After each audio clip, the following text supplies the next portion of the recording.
Мен Тлеулинова Арайлым Жалаулы қызы Жезқазған индустриалдық гуманитарлық колледжінің қазақ тілі мен әдебиеті пәнінің оқытушысы.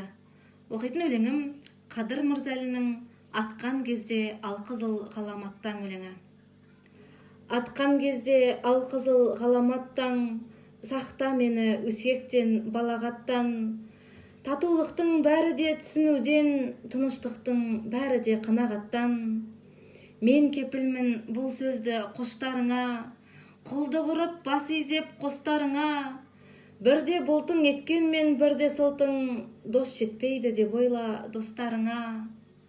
Өмір емес кемсінер қомсынарың, әр уақытта төрешің болсынарың.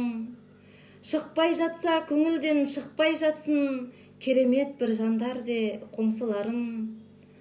Бар қызығы өмірдің асқанама, жоқ па сонда киімнен басқан ала. Жар жетпейді деп ойла әйеліме, үй жетпейді деп ойла баспанама. Жаба салда кей сәтте сезім көзін, ең бастысы өмірде төзім. Көңіл тоя бере ме, ей бауырым, алдар қата білмесең өзің. Құламасын әйтеуір бәйтерегің, тереңнен ойлап қара ой тереңін.